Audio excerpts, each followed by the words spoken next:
Dr. Manuel Sans Segarra, thank you very much for being here with me today. It is an honor. Good morning. I really appreciate this invitation, and I hope our conversation is productive, especially for the audience, to help awaken consciousness, which is the main purpose of all my work and my message. Congratulations, first of all, because your book, La Supraconciencia Existe, Vida Después de la Vida, is released today, but already in its third edition. That is, the book is launched, having sold to the point of reaching the third edition at its start. Indeed, this, logically makes me proud. It makes me very happy. It means that the topic is interesting, that it motivates people, and that even before it has been openly released for sale, people have already, in pre-sale, shown interest, which, is a great source of satisfaction for me. But you're already aware of the interest in what you usually share, because, and how old are you, if I may ask? 81 years. 81 years old, and in recent years, at an age when it is not common for it to happen, you have become a sort of rock star. Of rock, nothing. But obviously at no point in my life had I thought about this reaching a situation of these characteristics. The truth is that I personally don't like this, I am a very discreet, very family-oriented person, and all this about being a public person doesn't appeal to me at all, but I have to accept it. And I think it's a consequence of the message I convey. Message, I think that at this moment, as our current society is, where there is a great egomania, a great materialistic ego, this materialistic view of life often leads to nihilism, that is, a lack of meaning in life. And this even justifies to us that currently one of the most frequent causes of mortality among young people from 15 to 35 years old is suicide. In my message, what I intend is, based on a series of experiences I have had with my patients, to shed a bit of light, of hope, to understand that life is wonderful if we focus on our true identity, which is not the ego. I call the ego the false identity, the non-self. We have an authentic identity, which is our superconsciousness, our spirit, and this superconsciousness is what gives meaning to our life. But I repeat, sadly, in our society with this egomania, the superconsciousness is like covered, it is occluded, blocked by the ego that prevents it from manifesting. And why has our society degenerated to this point, to the point where egomania is the current evil, the evil of the 21st century? If you look at history, I like history, until the 15th century, the church controlled the culture of the Western world. He did an extraordinary job, both in maintaining culture and spreading culture. But from the 15th century, with the Renaissance, humans no longer agreed with the ideology or theology of the church. The church, when there was a phenomenon that had no explanation, would say, this is a phenomenon of the divinity. And with this, the discussion was resolved and ended. From the 15th century, with the Renaissance, humans no longer accept this principle. He wants a logical and rational explanation for all natural phenomena. Through observation and logical reasoning, he wants an explanation that justifies all natural phenomena. So logically, this somewhat contradicts the principles of the Church. Then, a small separation is established between the Church and the ideological thought of human civilization. The Church tries to defend its domain, its territory, first verbally, and even in a violent manner. Remember the Inquisition. Those who awakened knowledge that went against these principles were sent to the stake. This this materialistic view, which is based on a materialistic ontology that is seeking a rational and objective material explanation. As Aristotle said, the word objective is from Aristotle. Well, this was separating church and ideology of humanity, of the collectivity, of civilization. until reaching points that you have heard about that. We have heard that religion was a toxin. Nietzsche said, God is dead. Notice the brutal separation that has been established. Up to the present, where there is exponential technological progress, and people only trust and believe in what is objective, what they can see, touch, and what scientific principles demonstrate to be true. But all this materialism has completely separated him from any transcendent ideology. And this has led to this egomania. And egomania, well, the ego will never allow us to be happy. It gives us moments of pleasure, but we will never be happy, nor will we ever be free. The two fundamental principles of the human being. When we are deprived of this, the human being loses the meaning of life. For this reason, it leads to suicide. This is the reality of our civilization. We can say that ego has replaced faith. Totally. The ego has replaced the transcendental vision of the human being, which logically requires faith. Faith is believing without seeing. And to achieve what faith aspires to achieve, one must have hope. All this has been lost.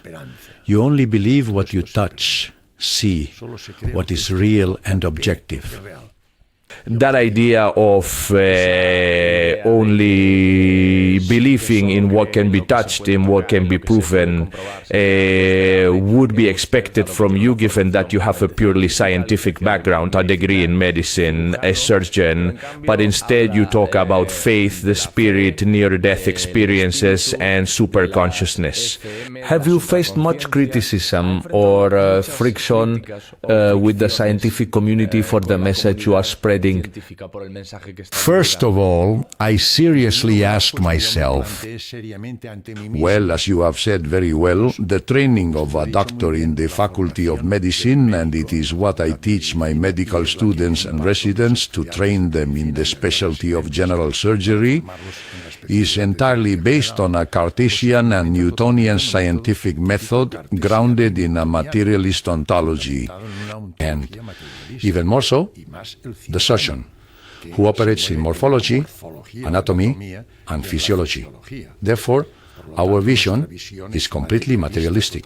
Then, I had the opportunity, coincidentally, with some patients I treated, to learn for the first time what a near-death experience was. And it caught my attention a lot because it went against our principles that I so strongly defended and preached about the scientific method. And also my research curiosity, which I have always had. I always like when I see a phenomenon, whether organic or emotional, to answer two questions. What is the cause, the etiopathogenesis, and what is the intimate mechanism of production, the pathophysiology? I like to know this.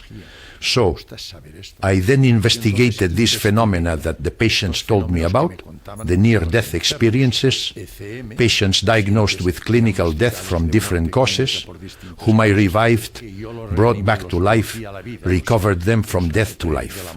So it caught my attention that coinciding with the time of clinical death, they shared a series of experiences with me, because logically, if there is no cardiac activity and there is no activity, mental, cerebral, due to the cardiorespiratory arrest, there is no explanation by the logical scientific method for the person to have a series of experiences with the characteristics of a near-death experience. So this is an inconsistency. And due to my investigative spirit, I then entered this field, which is logically based on a transcendent ideology. But at no point did I want to seek an explanation in aspects, let's say, of divinity, transcendence, or faith. No. I wanted objective, certified evidence. or evidence with a scientific basis that would demonstrate to me what these patients were manifesting to me in the NDEs, in the near-death experiences. Therefore, it is logical for you to say that you find it strange that a surgeon has gotten involved in these topics, but I tell you it is a consequence of my investigative spirit, always with a path based on objectivity and science, not on transcendent phenomena of faith and divinity. Have I faced criticism? Can you imagine that I have had them, and indeed I have had them a lot. I started researching before finishing my active professional period. As a department head, I couldn't talk about these phenomena at that time because it would have been interpreted as a completely out-of-place anomaly given my position of great responsibility. Now, at the moment I retired, I considered it morally necessary to share the conclusions I had reached with my research. And I can tell you that at the beginning, well, I had my opposing people, my principles, but I am pleased to tell you, for example, that last week there was a palliative care course at my hospital, and they called me to give the closing lecture of the Congress. Now I have to go give the inaugural lecture for the university course at an important university in our country. Very high ecclesiastical authorities have asked me to give these lectures in religious settings, because I say the same thing that religion says. That is to say, I am seeing that an opening is occurring of society towards an attempt to understand and accept what is inherent to being human, that we are a material body, we are mind, a consequence of an intellectual activity of our neurons, but that we have something more that explains all these transcendent phenomena that patients tell us about. You say that what you disclose is not far from religion. Not at all, I demonstrate, and there it is, not me. People with much more judgment and specific weight than I, even Nobel Prize winners, who today we can demonstrate, based on cosmology and quantum mechanics, in the study of subatomic particles, in the effects observed in particle accelerators like CERN, which is the one in the European Union in Switzerland. Through these two avenues of research, cosmology and subatomic particle physics, today we can scientifically demonstrate the existence of a primary consciousness, a primary intelligence, an intelligent designer. It is the principle of all religions. We call it God. Others call it Jehovah, Allah, Tao, Akashic record, Brahman. Call it whatever you want. There is a primary consciousness that created the universe, the Big Bang, 13,780,000,000 years ago. Life appeared on our planet 4 billion years ago. And secondly, we demonstrate from what these patients tell us that we have a non-local consciousness. We have a local consciousness that is inherent to the activity of neurons, which disappears with death. When the neuron dies, intellectual activity vanishes. That's what surprised me about this. But these patients recount a series of experiences because another consciousness persists, which is non-local, meaning it goes outside the person's brain after death, which persists and explains all these phenomena of near-death experiences. And that this consciousness is holistic compared to the first consciousness I mentioned.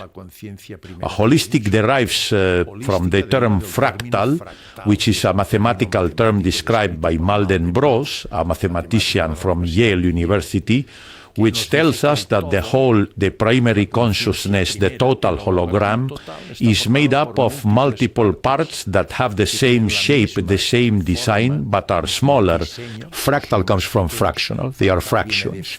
But it has its properties. And what are the properties of the primary consciousness? Omnipresent, eternity, omniscient, it knows everything. Remember, intuition is knowing what is going to happen. It is an expression of our superconsciousness, and omnipotence can do everything. Remember creativity. Every work of art is creating from nothing. It arises from nothing. It is the work of the artist. It is the expression of the artist's superconsciousness, which is manifested or expressed through an artistic language: painting, sculpture, music. They asked Giacomo Puccini, "How is it that you are able to create an opera like La Bohème or Madame Butterfly?" Do you know what his response was? He said, "I am the worker of the Almighty. It is the first consciousness, through my superconsciousness, that gives me note by note, field by field on the staff, so that I can convey to humanity the beauty of Madame Butterfly or La Bohème." And this was said by Brahms, Grieg, Strauss, Giacomo Puccini, Mozart, Beethoven, Handel. There is a beautiful book by an American journalist called Inspiration and Composition, written by Arthur M. Abel, a journalist who interviewed all these great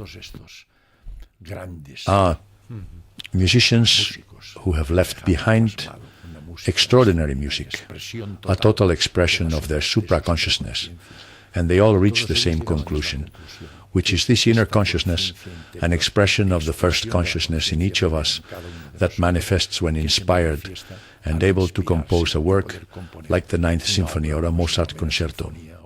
It's a beautiful theory. The artist as a channel, as a mere channel of something superior. Exactly. It's beautiful. Consider that Parmenides, a great pre-Socratic philosopher, said something very true. From absolute nothing, nothing can be produced.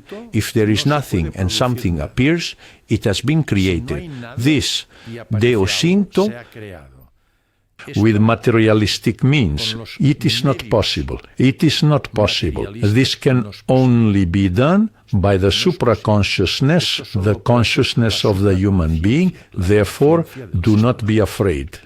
Machines, artificial intelligence, will never be able to create. They manipulate data, algorithms, software that humans provide at a speed our brain will never achieve. But it does not create. It draws conclusions from data because it is incapable of creating. Only the superconsciousness creates this. It goes without saying that it has been a recurring question in recent days on this podcast that an artificial intelligence will never have consciousness. No. Creative consciousness, which is holistic in relation to the first consciousness, is impossible. It will have speed, and its deductive capacity will increase due to the algorithms placed within it. It might even make us suspect that we are approaching a consciousness, but it will always be deductive. It is the result of algorithm manipulation, but it does not create from nothing. Only human consciousness does this, yours and mine, and that of every human being.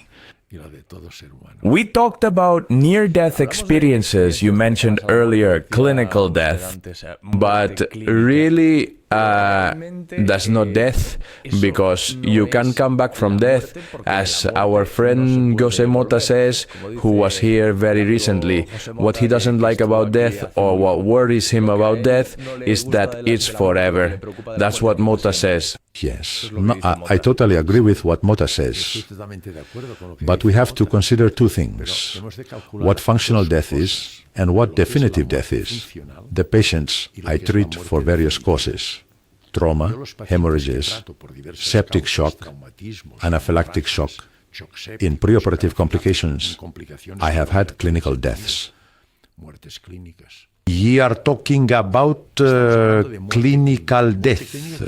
Clinical death means the heart stops. There are no reflexes, mental activity stops. In other words, all vital functions stop.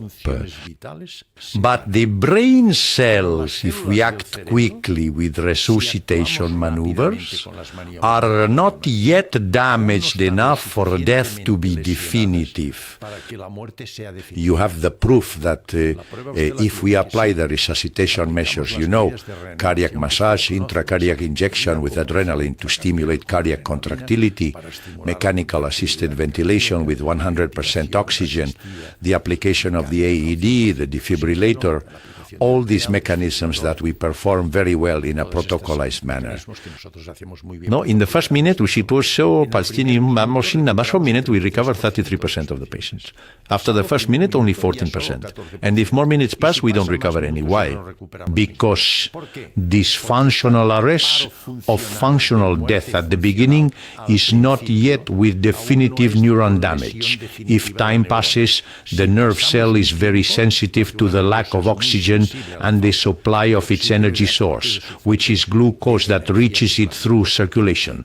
If it does not arrive, in a few minutes irreversible damage occurs in the neuron, leading to definitive death. Therefore, I am working on a patient who is clinically dead with no functioning mind, heart, reflexes or breathing. But his cells, if I act quickly, are not sufficiently damaged, so I can manage to recover him and restore all his vital functions again. But he is functionally dead. In contrast, definitive death is already destruction. Above all, it begins with the cell membrane, the true brain of the cells. There's a phenomenon of transmineralization, that is, the composition of ions on either side of the membrane is altered, the proteins of the yapunto, this of the cell, and there is cell death, called cellular apoptosis. This is already completely irrecoverable. Definitive death. Functional death. I recover patients in functional death.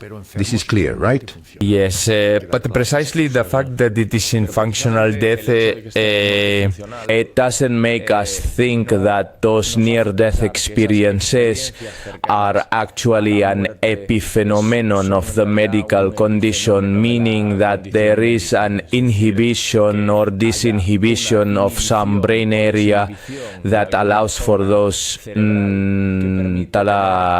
for lack of a better word, those hallucinations or seeing those images.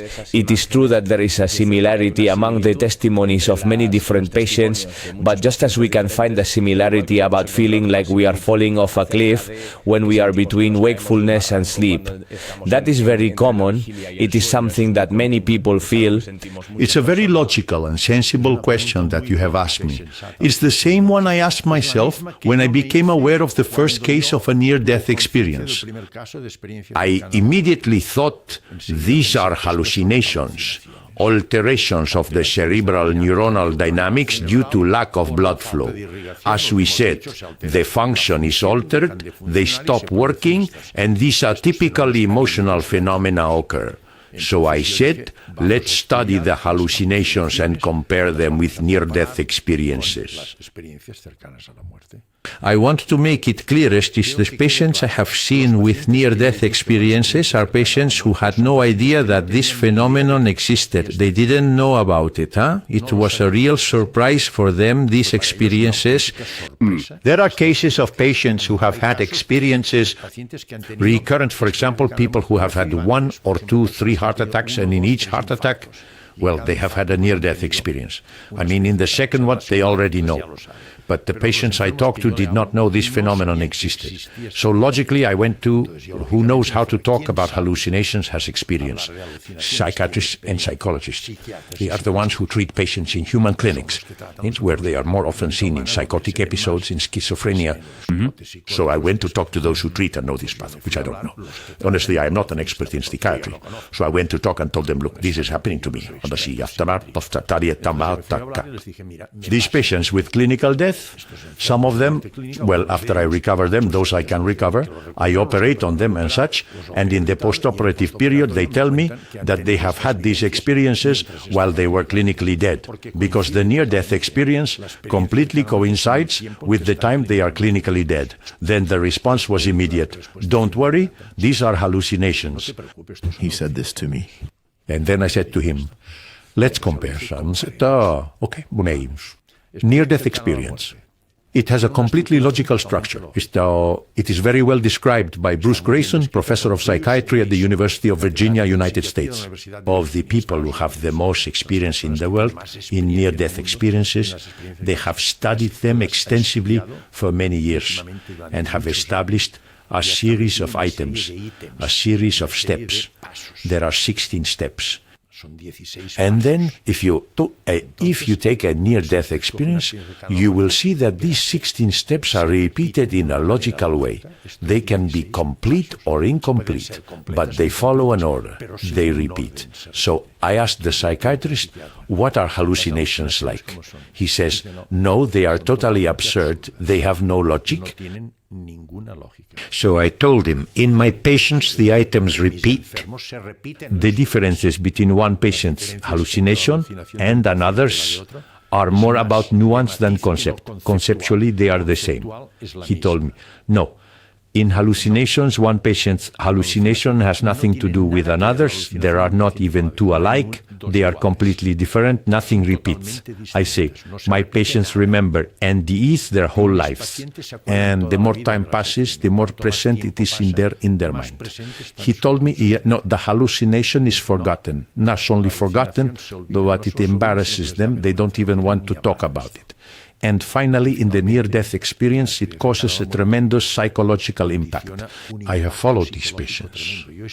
I have talked with them for a long time, and it has an impressive psychological impact on them, especially regarding their existential conception, which changes. And this determines a change in their life dynamics, in their vital role. Do hallucinations pass? They say absolutely. They don't even remember the hallucinations, I say. So clinically, it has nothing to do with it. They say, no, they are completely different. Then I said, if you say they are hallucinations, give me a theory. How are they produced? He says, we don't know. I say, so what then? We have many hypotheses. I say, are they proven? They say, no. Which ones?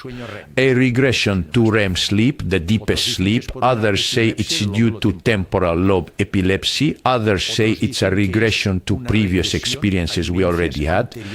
Others say they are neurotransmitter disorders. They are amino acids or neuropeptides involved in the transmission of nerve impulses in the neuronal synapse between one neuron and another. An increase in glutamate, some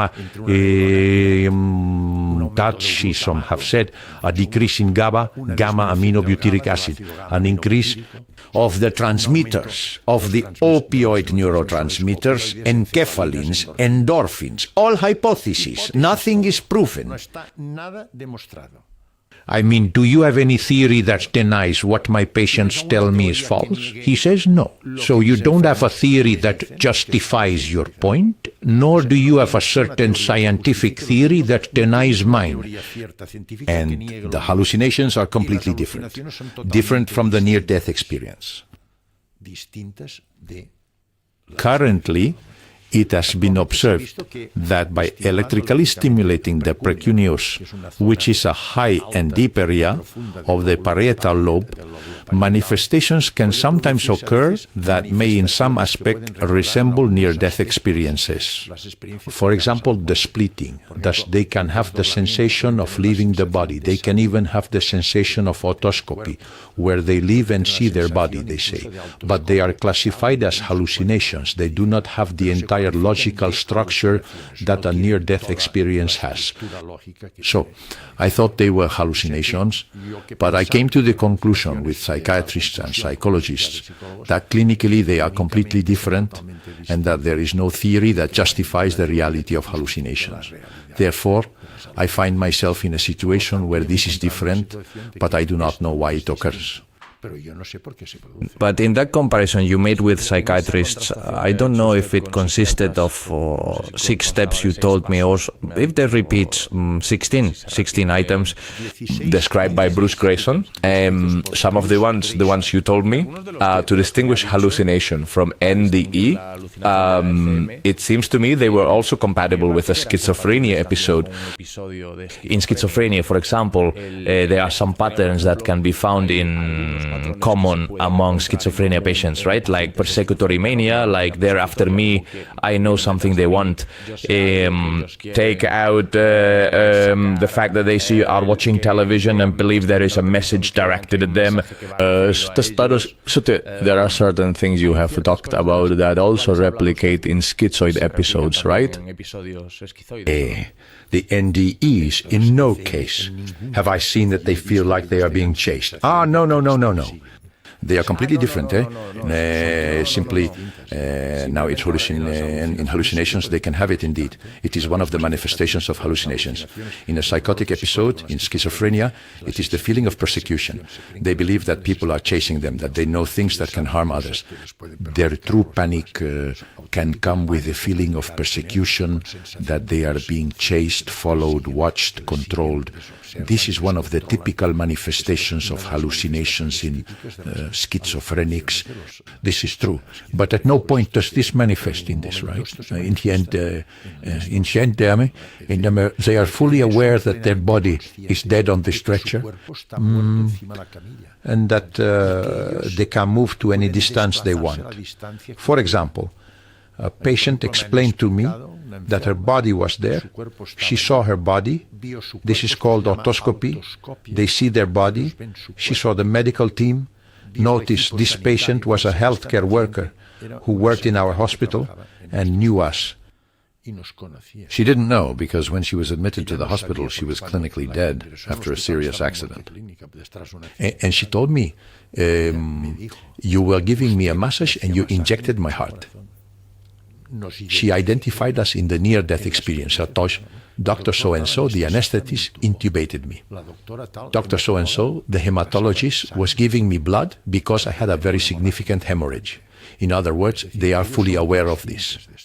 I mean that the near-death experience is a sensation that they detach from their body and that they are another identity, another consciousness, separate from their body and their former consciousness. There is a local or neuronal consciousness that disappears with clinical death, which is specific to the activity of neurons. But when clinical death occurs, the brain does not function, and this consciousness is inhibited. So they are fully aware that there is another consciousness that leaves their body and is able to go wherever they want. They say, doctor, if I think I am in Australia, at that very moment, I am in Australia. This patient, for example, told me everything that was happening in the emergency room at that moment. I was surprised because she said to me, there was this person, that she knew them, I already told you, she was in emergency resuscitation, this, that. And the emergency operating rooms, which were very far from where she was, the recovery room, she told me, the trauma team was operating on a fractured femoral neck.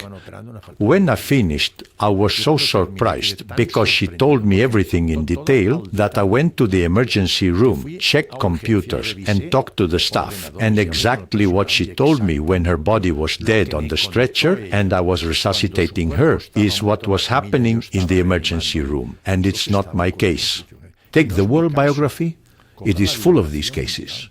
There are cases as anecdotal as a patient being resuscitated in the United States who recounted, certified, what was happening at that moment with all kinds of details, what happened in Australia, in the Antipodes. There is a transfer of information independent of time. It is at the same moment and of space. Distance does not matter to them when they are in the astral dimension. This is not a hallucination, okay? These are objective proofs, and I have more objective proofs that I can provide. Functional magnetic resonances have been performed performed on these patients, and while they were undergoing functional magnetic resonance, they were asked to describe in detail their near-death experience. And it was observed which parts of the brain were activated. But what caught attention, and it's not me saying this, is the neuroradiologists and neurologists, experts in neuroscience.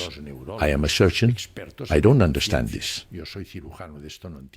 When he mentioned an object he had seen and found interesting during the near-death experience, at a distance from where his body was, upon mentioning it in the functional magnetic resonance imaging, the occipital lobe was activated. In the occipital lobe is where we have the neurons, the area of the brain that interprets our vision. We see because an image enters us in the form of light photons through the pupil in our retina, in the macula, in an inverted form. The image is produced and through the optic nerve in the form of electromagnetic waves. It reaches the occipital lobe, and the occipital lobe interprets the image. You now see me, your occipital lobe is interpreting my image. When you see an image, I imagine you will have a visual memory of me, because we have been talking together for a long time.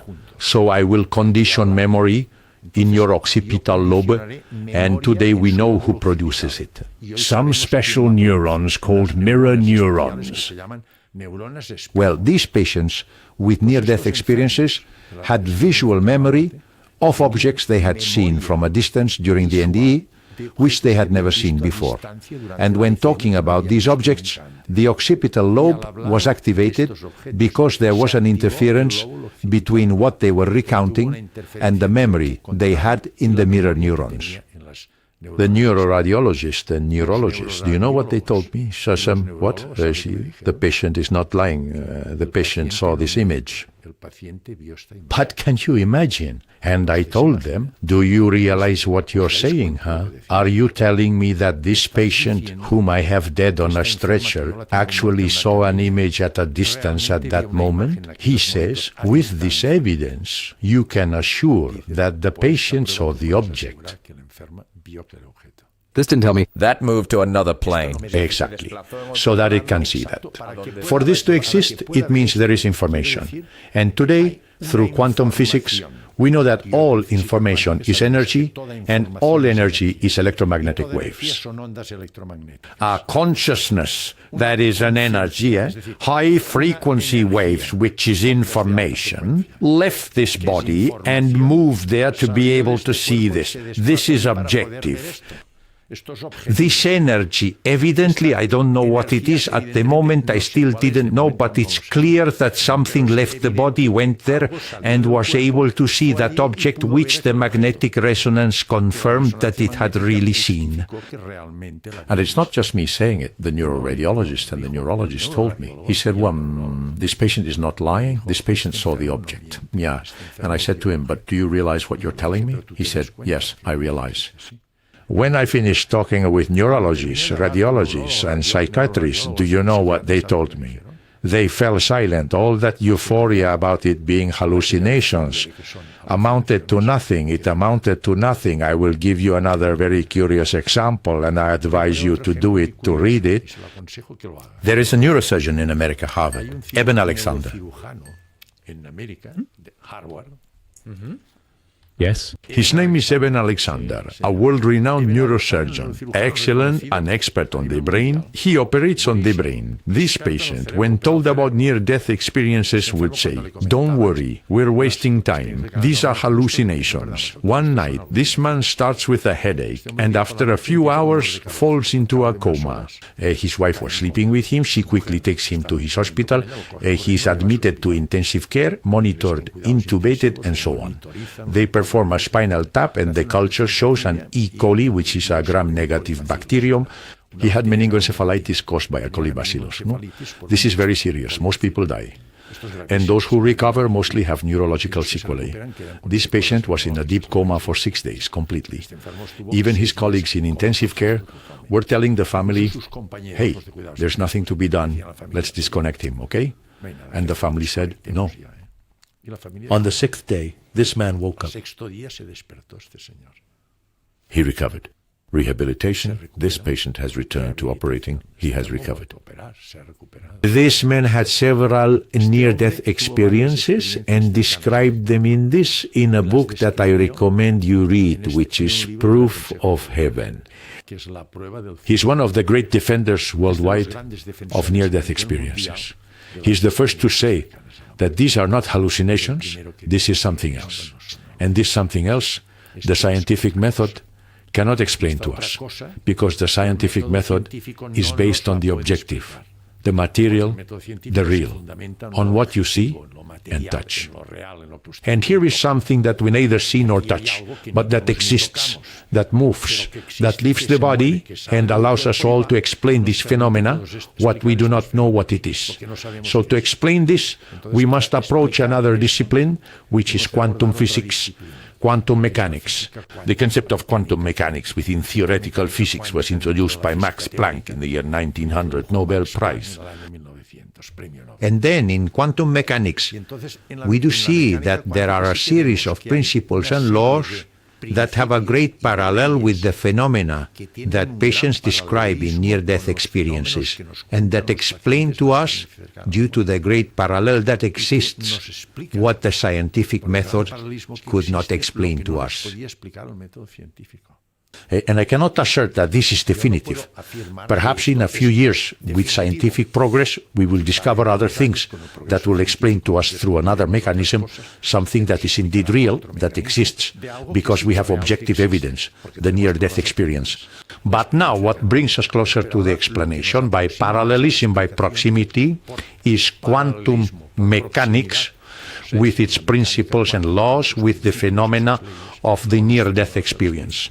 Something that materialist scientists and those who oppose this perhaps supernatural idea of near-death experiences will argue is that, for example, Imperial College London has conducted studies with ayahuasca and have been able to replicate many near-death experiences with ayahuasca, which we know is psychedelic, right?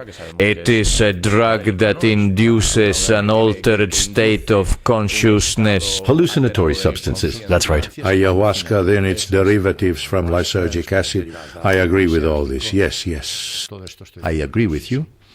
Even, especially in primitive tribes, you know, there were shamans who, when they wanted to know something about the future, then, well, they would dance, jump, and do things, and take hallucinogenic substances. It's true. What happens with hallucinogenic substances? Hallucinogenic substances inhibit our ego, and in people with the special sensitivity, who may have more ease, there are people who are consciously capable of having a near-death experience, Conscious? Conscient. At will. They are people who, why do they have it? I don't know, but there are described people who have near-death experiences, that is, they detach, leave, and go on astral journeys, right? In other words, there are people who have a sensitivity, they are evolved. Well, these shamans were evolved people, and with these hallucinogenic substances, they inhibited their ego and could contact their superconsciousness.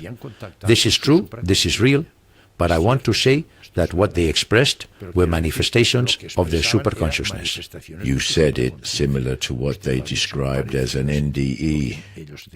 Be careful. Let this be clear. I will never advise anyone to take a hallucinogenic substance because they cause very significant neural disorders, especially sensory ones, and in the long run, they can cause psychosis. So let it be very clear that no one should think, well, if I want to discover my superconsciousness, I'll take hallucinogenic substances. This is the greatest absurdity. You should never take this, and you should never do it. But what you said, and in primitive peoples, they did it like this. For example, in Tibetan Buddhism, you know that when they studied a reincarnation to ensure that person reincarnated as an important lama. Well, then they had a series of people of this type with this sensitivity. They took hallucinogenic substances, did a series of things and so on, and confirmed by their superconsciousness, which is omniscient, which knows everything, whether that was truly the reincarnated person of the previous lama they suspected. That is to say, this is a reality, but be careful, it should be very clear that one should not take hallucinogenic substances at all. They cause psychosis, this is serious. But if a hallucinogenic substance is hallucinogenic because it produces hallucinations, if a hallucinogenic substance can replicate a near-death experience, doesn't that imply that near-death experiences are hallucinations? No, they are completely different. What a hallucinogenic substance does in sensitive people with the ability to have a near-death experience is that it inhibits the ego, and then their superconsciousness emerges, their superconsciousness manifests. It is completely different. It is not a hallucination. They can have. There are people who take who do not have this sensitivity, who take hallucinogenic substances. Then they do have hallucinations. Drug addicts, for example, which sadly we see a lot. They have their own world. When they fall into deep anguish, a lack of meaning in life, in this profound nihilism that develops in our current society due to the reign of egomania, people then, to escape, take drugs and such things, right? These people then have hallucinations, they have a pleasant world, in something completely different. Listening to talk about clinical death, I remembered something that was like a great fear that many human beings share, which fortunately is not heard much about now, but it is catalepsy. I mean, little is heard about this topic now, because at one point it was said that one could be cataleptic, and that could lead to not having vital signs, and therefore being buried, which is the greatest fear of humans, logically. And in fact, there have been some described cases. Yes, and there have been cases, this of course is going to make people feel very uneasy, well, that scratches, right, on coffins and things like that, of someone who apparently had suffered a cataleptic episode and had been buried. And even with a happier ending, a video of a burial went viral at one point, I don't know if it was in Brazil, where the dead person sat up because they weren't actually dead, but rather someone who apparently was experiencing an episode of this medical condition or circumstance. I am not an expert in this, I am not a psychiatrist. The truth is that I have no experience in this. But what we, for example, in transplants, those of us who do transplants, the Bellvitge transplant team, we cannot take an organ from a donor and transplant it to another person if we do not have a 24-hour interval with a flat electroencephalogram and flat at 24 hours. Cataleptic person does not have a flat electroencephalogram. They have brain activity. So with the slightest brain activity you see on the electroencephalogram, you cannot say they are dead. So, for this reason, you cannot take an organ from a donor to transplant it to another. If a completely flat electroencephalogram has not been done first, without any of the 5 possible waves that a normal human being can have in an electroencephalogram, and you have to wait for the 24-hour interval. And at 24 hours, another electroencephalogram is done, and if it confirms, which is absolutely flat, and the person and the family are donors, then you artificially maintain vital functions, heart, ventilation, so that the organs are not damaged, and then proceed to the extraction of heart, pancreas, lungs. You would be terrified at what is taken out. I mean, it can be verified beyond any doubt that a person is in a state of catalepsy. We don't run that risk. For this very reason, notice that no one is buried at the moment they die. Have you noticed? It is mandatory. They let a day or a day and a half or 2 pass between the death, the diagnosis of physical death, and the burial. That is, there has to be an interval to prove that during this time the person is truly dead. And do people who have suffered these episodes later not also recount this type of experience? And this I tell you, I have no experience. Oh, okay. I have no, in these cases, I have no experience. I have no cases. Well, I had read some testimony from someone or had known some testimony from a person. I have no experience in this. I don't know if it exists or not. You haven't read about it. What I don't know, I don't like know. It's not hard for me to say, I don't know this. I find it commendable. And people who have altered or rather nullified senses, a blind person, a deaf person can hear in an NDE claims afterward that they have heard. It's a very good question. There is a study by a doctor who studied and researched and followed from various places patients who had physical defects, amputees, blind, deaf, etc. And then these patients who had organic deficiencies, whether sensory or due to amputation, etc., or morphological, these patients who had a near-death experience, during the near-death experience, their body was perfect. They had 100% of the possibilities of their structure, it was correct, and their perceptive and communication capacity was perfect. Look how extraordinary it is that some of the cases he studied were people blind from birth. And the first thing they said was, "Doctor, when you mentioned I have seen the world. I didn't know it. It's a wonder." And they described things they had seen. And these people were blind from birth. So we have clear evidence that during the near-death experience, they regained their entire structure and normal intellectual capacity. What you said is true.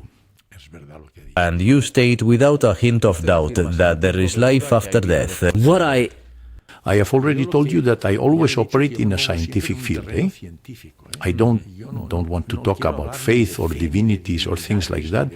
I have already told you that with cosmology and the study of subatomic particles in particle accelerators, we can demonstrate the existence of God. I believe it is true that God exists because we have, I would say, many scientific proofs of his existence. It is evidence that it manifests in each of us with a superconsciousness which is holistic compared to the primary consciousness. So what I say is that physical death does not mean the end of our existence, that our existence after physical death continues in another energetic dimension is because of the certified objective evidence I have seen in patients with NDEs. What I have told you about magnetic resonance, what I have told you about information transfer, what I have told you that I have read a lot of literature. Now, the literature is enormous. There are millions of cases described in the worldwide literature.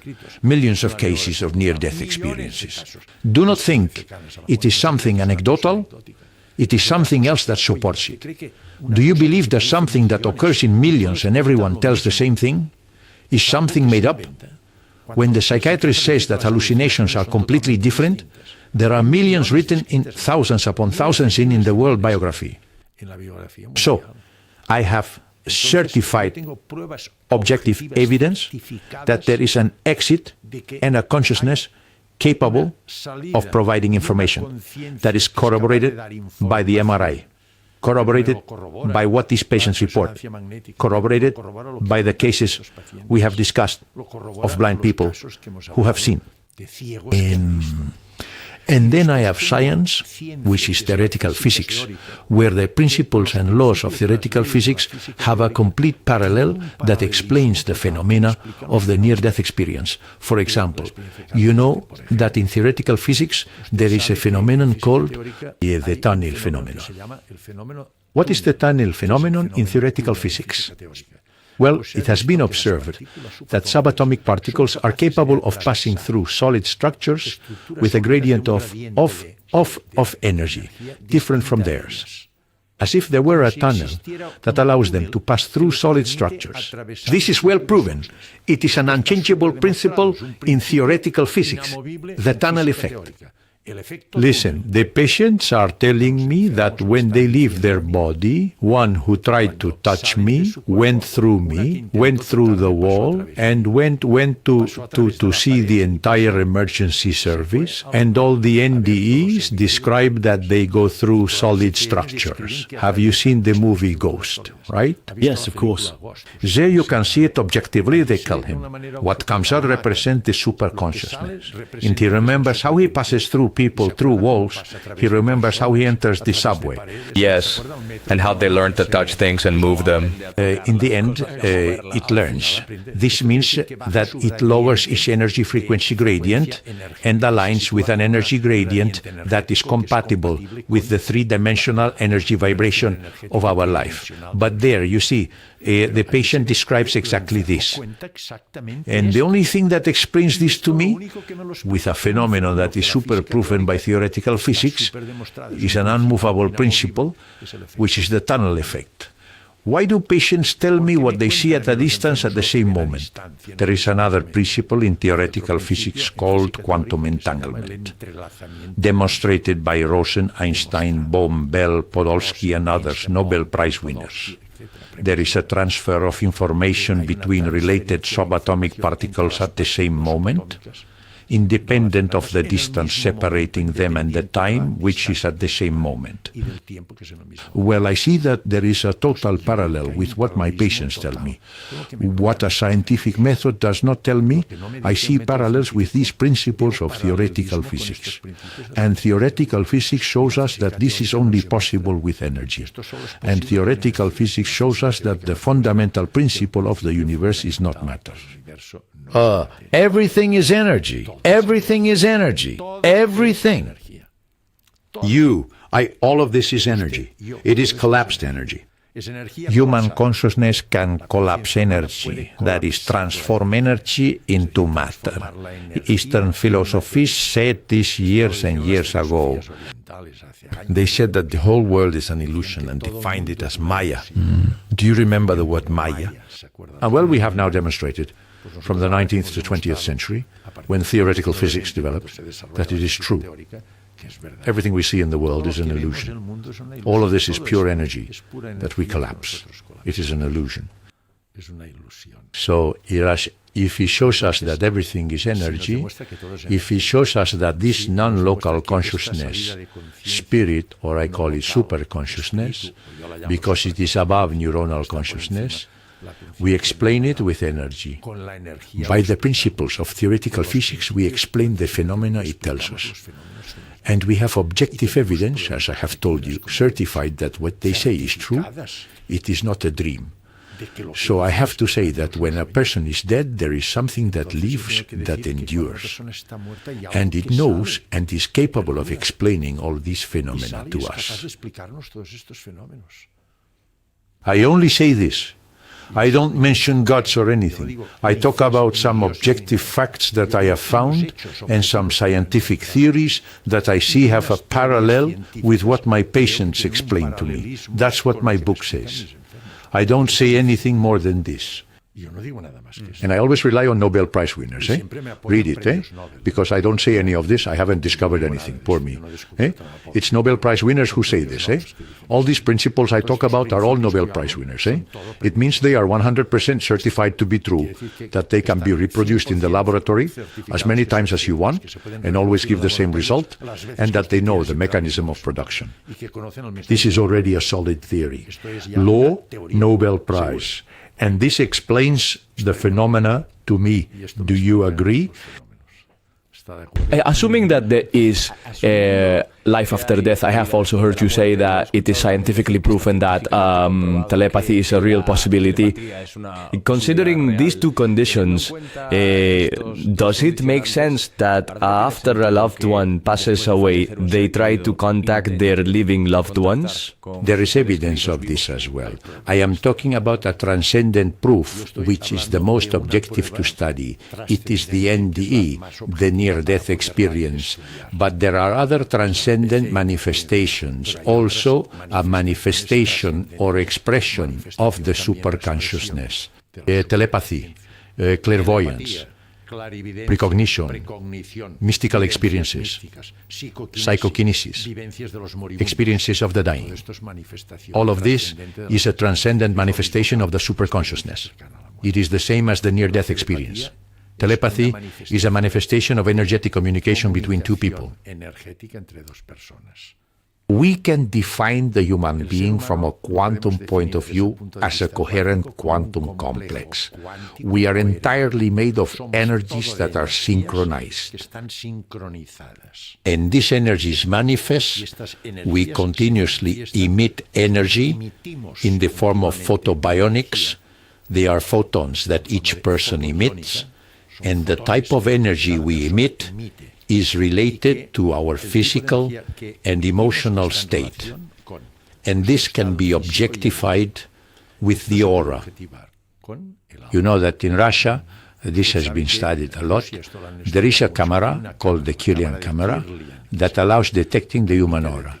So according to the color, size, thickness, etc., you can detect or know the emotional and physical state of the person. There are other transcendent manifestations. What is telepathy? Okay, you are now emitting electromagnetic waves towards me, and I am emitting them towards you. Several things can happen. First, that they are coherent, as it is called. They are electromagnetic waves. So in relation to the crests and troughs, they should be coherent. That way, we are fine here talking. It is pleasant. It can be indifferent if there is no coherence. Most social interaction, hello, good morning, how are you? Madrid won. The weather is nice, good morning. And that's it. Or it can be toxic, eh? Be careful, there are people who drain your energy, huh? Energetic vampires. Exactly. It won't harm anyone, but stay away from these people. They drain your energy. You end up affected, right? It has disrupted your quantum coherence, right? So telepathy is nothing more than a very deep state of energetic communication between two like-minded people. It is very common for two people who are very close friends or very close with a deep emotional connection to sometimes be apart or just calmly doing their own thing. And one of them brings up a topic that has nothing to do with what they were talking about or experiencing at that moment. And the other starts laughing. He says, hey, I was thinking the same thing. There's telepathic communication. It happens to me a lot with my wife, and I laugh a lot, you know, because we're talking about a topic, you stop, and then you start thinking about something that has nothing to do with what we were talking about. And then my wife comes out and brings up this topic, and I start laughing. When I start laughing, she already knows. She says, you were thinking this. Yes, this is common among people with a lot of emotional closeness.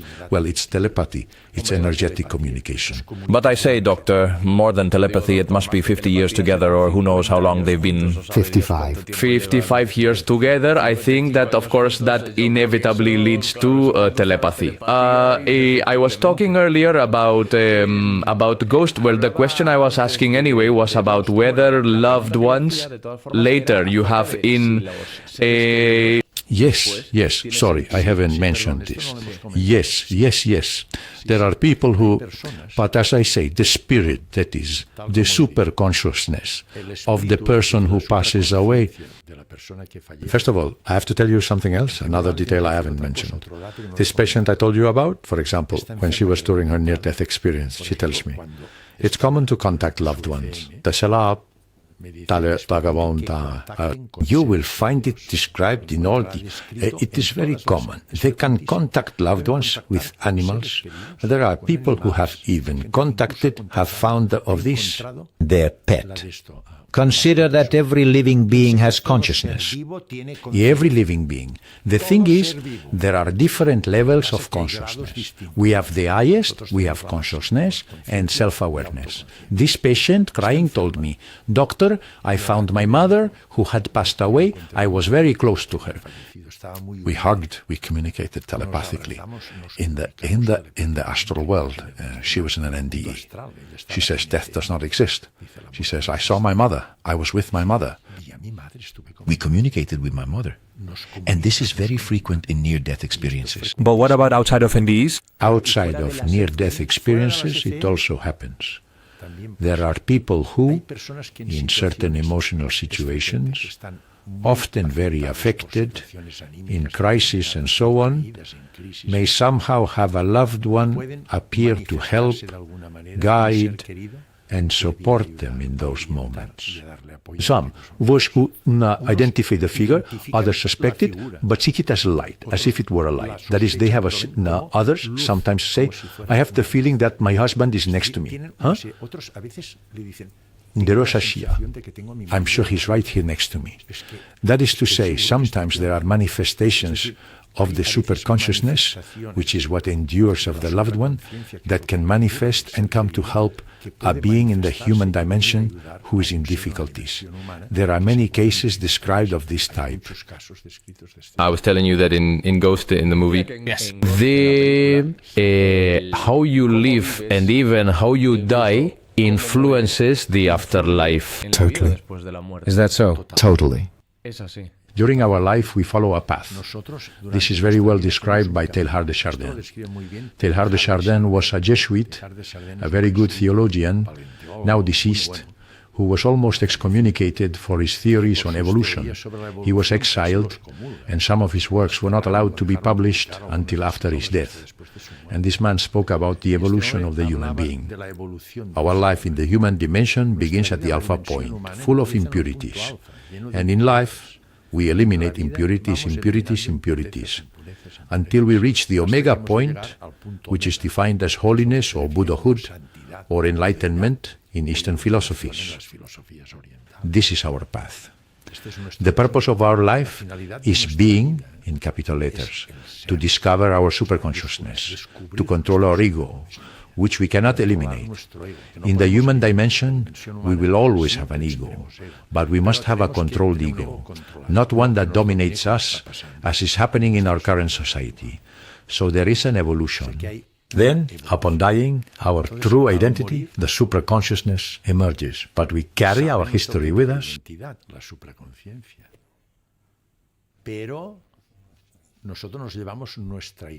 What we have done in life, this is what defined where our history is. Freud defined it in the subconscious.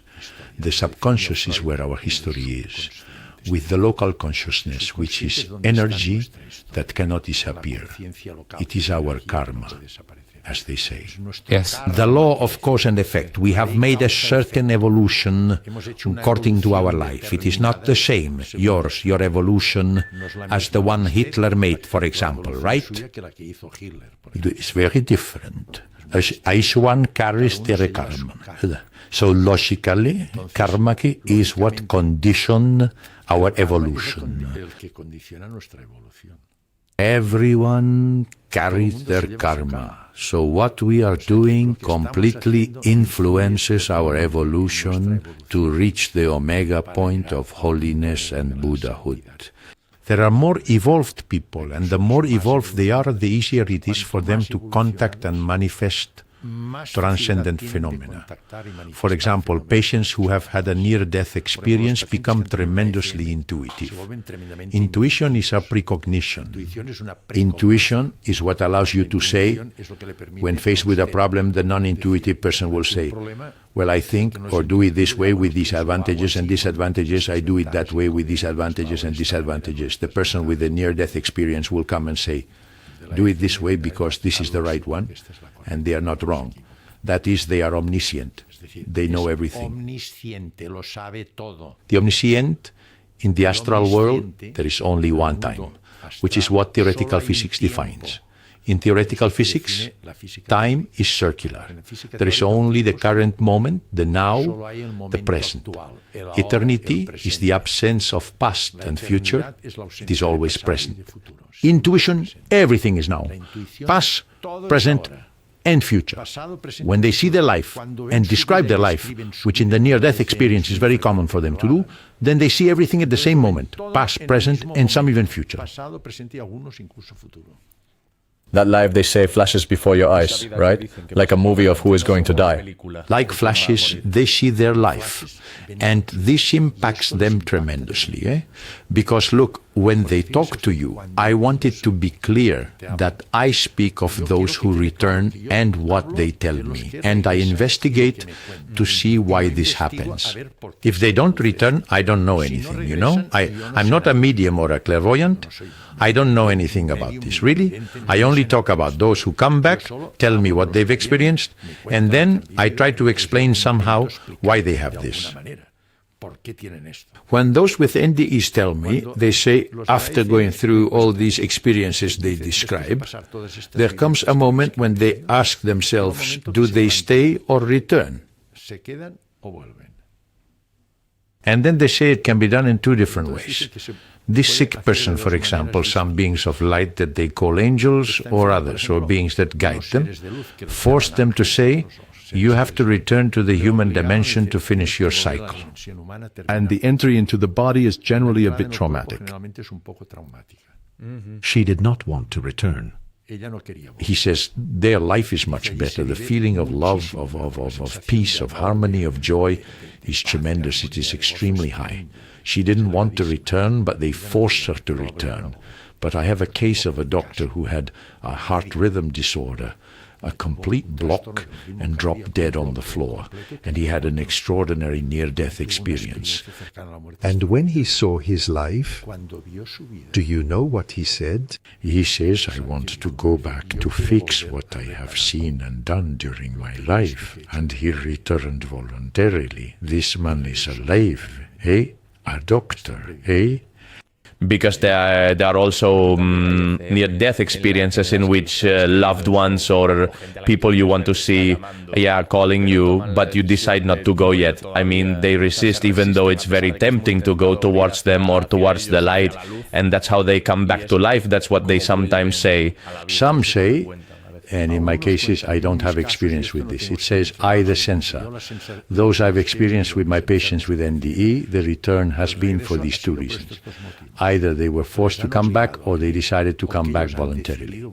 Those who haven't come back dead, I don't know what happens with them. And are near-death experiences always good and sweet? No. Between 5 and 7%, less than 10%, I don't have any of these. They are terrifying and diabolical. They have a terrible time. They see images of horrible things. These patients who have had these terrifying or diabolical experiences, afterwards, when they return and recount them, need tremendous psychiatric support because they have a terrible time.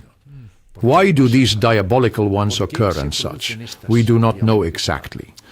What does seem to be the case in the study of the life of the possible karma these people carry is that there appears to be a certain relationship with people who have led a very tumultuous life, a very conflictive life.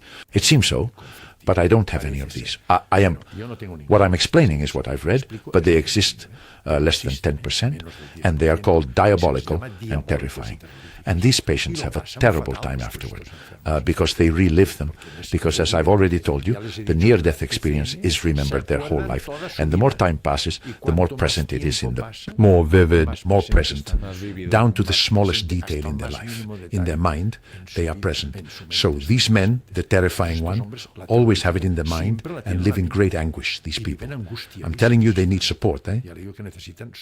And you, with everything you have, what you have learned, with everything you know, with everything you have researched and are researching, what is your opinion about euthanasia? That is about having the power to decide over your own death. Euthanasia.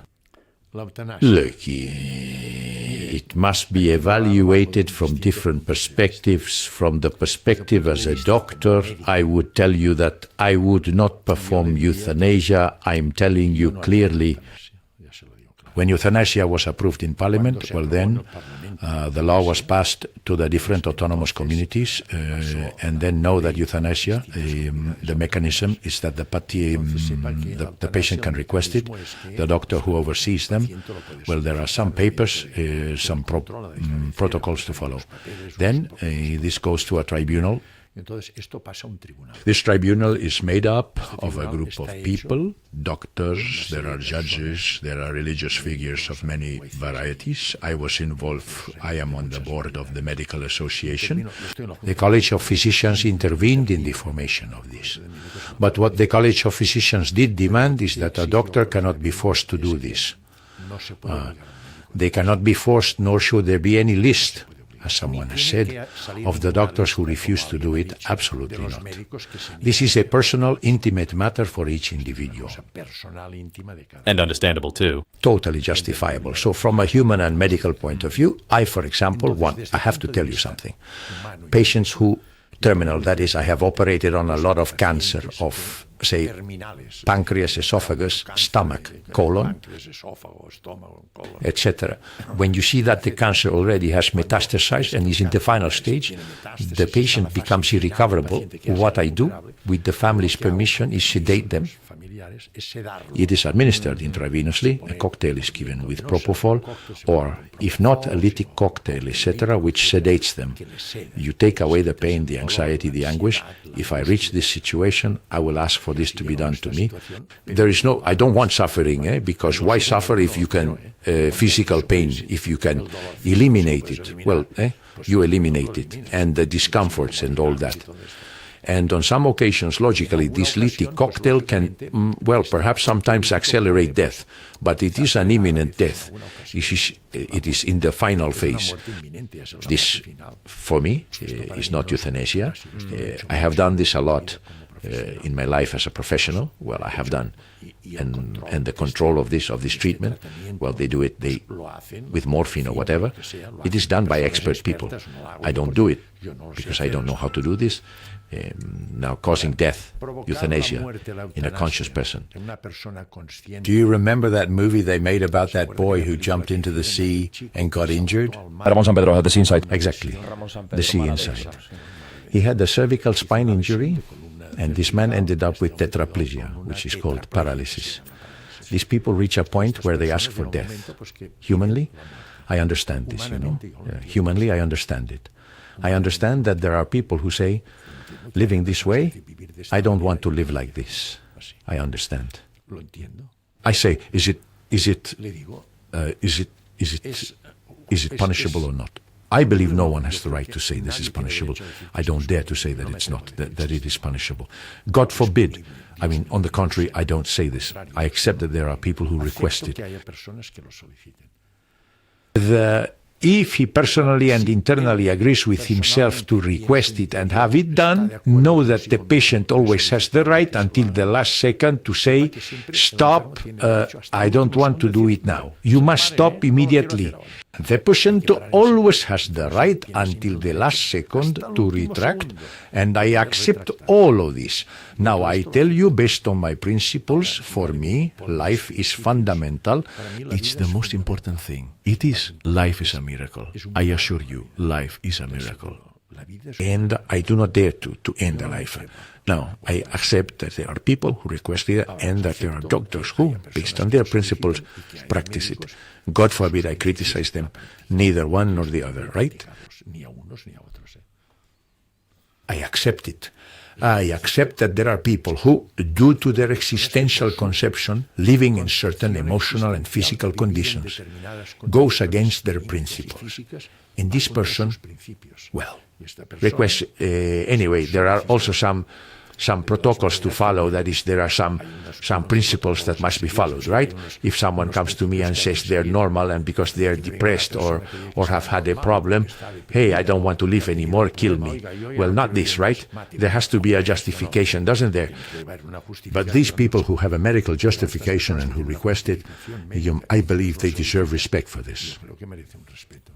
Numerous scientific studies confirm that we are all going to die. Everyone, it is the most democratic thing there is. I have read a ton of reviews, papers, studies, and they all agree that in principle we are all going to die at some point. I agree with. After the journey you have undertaken and are still on, how do you feel about your own death? I do not fear it at all. The only thing I do tell you that I will use palliative care. Anything that is physical pain, discomfort, inconvenience, if I can eliminate them, I will eliminate them. I will never request euthanasia. I will use intensive care as much as I need. But the step, the transition, I do not fear it. I am so clear about this, I assure you, that I am going to a better situation. I will be more or less well according to my karma. And I am very clear about it from the evidence I have seen in my patients, that my true identity, what makes me unique and exclusive, which is holistic with the primary consciousness, this is eternal and this will endure in the other. In the other dimension, in the astral plane. Therefore, I have no fear. What I do tell you, all pains, discomforts, I don't have to. I'm going to get rid of them and I will try. Sadly, I have to tell you that in this country we have a euthanasia law, which I find correct, but we don't have an intensive care law. There are many people who die poorly assisted, and this is not right. I will try to die in this sense correctly regarding physical treatment. But I repeat that I do not. It does not scare me at all. Do you know Dr. Enrique Benito? Enrique Benito. Enrique Benito. He's a palliative care doctor, a palliative care physician. He has written a book on... Yes. The boy who got angry with death. Yes. I have references of him, but no, I don't know him personally, nor have I read the book, no. He was here on the podcast. I think it's very interesting for you to know him someday. Palliative care specialists are very important people. Extremely important, because they can help people so much in the transition, in the final phase of our journey, which is impressive how much they can help. It's a lot. And the knowledge they can acquire with near-death experiences. You know, this is a very frequent phenomenon. It is estimated that almost 70% of people can have it. Near-death experiences I remember cases that I have lived. Patients who are already terminal, who are already sedated, and they have their family next to them, and suddenly they sit up and start talking with a relative. I have cases where they talk with their wife, who is already deceased. He starts talking like this and then turns to the children and says, "Didn't you see that your mother was at the foot of the bed coming to get me?" This is very common, contacting loved ones at the end who come to help with the transition. The family members are like, "Dad, we don't see anyone." And then they told me about it the next day. "Listen, what happened? What is this?" But do not worry. This is common. These are the experiences of those who are about to die in the transition. Do not be afraid. The final transition is wonderful. It is of peace, harmony, and joy at the end, which is when the superconsciousness detaches. Do you have plans for the other side? Yes, for example, I am sure I will meet very dear loved ones and friends. Be quiet, and I will wait for those who stay. And if I can help those who remain here, I will help them. But it doesn't scare me at all. It's part of my existence. We think to be born to live, but I don't want to talk about death. But yes, it is part of our existence. Our existence is a cycle, to be born, to live, and to die. And dying is, one dies as one lives. Never forget this. The one who lives with the ego, the ego conditions fear. Every fear that a human being has, no matter how trivial, is always fear of death, caused by the ego. Because the ego knows that with physical death, since it has a material origin, it will disappear. So don't worry. Nothing happens. We must accept death as a step as natural as being born and living. And what we must ensure is that the transition is no. Sadly, we have lived through a very sad time in this regard, the time of the pandemic. You know that our patients were dying isolated, alone, in intensive care and couldn't see their families. This is truly sad. Terrible. The ideal way to die is surrounded by your loved ones, with love, with good background music, and in the end, with good palliative care. That is how one should die. The transition is a fundamental stage of our life, and it must be respected and treated as it should be. Just like when one is alive at birth, needing some care. Death, the transition, requires some care, and we must provide it. But don't be afraid, don't be afraid. Precisely, Dr. Enric Benito, now that you were mentioning dying accompanied, surrounded by people who love us, he emphasized a lot on warning about a mistake we make when someone is about to pass away, a loved one, and we try to hold them back in some way, and we say, no, please don't leave me here. This is terrible. That's what he was telling me. Fatal. What you have to do is let them go in peace, go calmly, give them, we will be fine here. Harmony. Because I hold their hand, say, oh no, Shiashu, don't be afraid. Say, we will see each other. You are moving to a better place. It's the law of life. We all go through this. Now you do it at this moment, it's your moment. But you have our love, our memory, and we will communicate. We will send you positive energy. But this, stay, don't go. This is total nonsense. You should never do it. And I suppose he also advises, and from what I know of him, he advises dying accompanied, surrounded by love and the people you care about. This is important. And that they make it easier for you to leave, that you can let go. Go peacefully, above all, go peacefully, we can handle this. Exactly. Because many times I remember my grandmother was obsessed, not with her death, but with what she left behind, He is a son out of ignorance. Grief is what's fatal. It's the ignorance of those of us who stay behind, who only think about the absence, when what we should think is that he has made this journey and is in a better situation than us, and we will go later and see him. He has made this journey. So mourning, there are countries, for example, Mexico, where they know that death is a festive event. Yes, we celebrate the life of the one who leaves. Exactly, because they recognize that there is life afterward. It moves to another life, another energetic dimension. Therefore, any attempt to hold on to negative things, all of this is nonsense, it's ignorance. And then all of this creates a tremendous grief for those who remain, a suffering, a crying, things that don't. Logically, we will always have the memory, and a certain sadness, it's logical, the absence. But at the moment when the sadness comes, they are in another situation, and are better than when they were here. And I will meet them and send positive energy to help them in their evolution. This is what we must do. Doctor, this has been one of the most interesting conversations I've had in recent times. And that's 400 already, huh? I am very grateful to you for dedicating your time to me. I know you have a very tight schedule and I don't want to be an obstacle in fulfilling it. This is your home whenever you want to return. We have a lot to talk about. Thank you. It has been a pleasure to be here with you, and I have liked how you have conducted the conversation with naturalness, spontaneity and reality.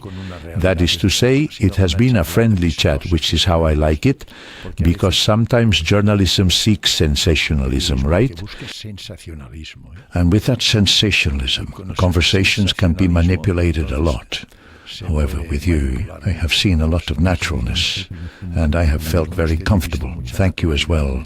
Thank you also for your words. Now, what I'm going to ask is that before you leave me a dedication here. Thank you, Doctor.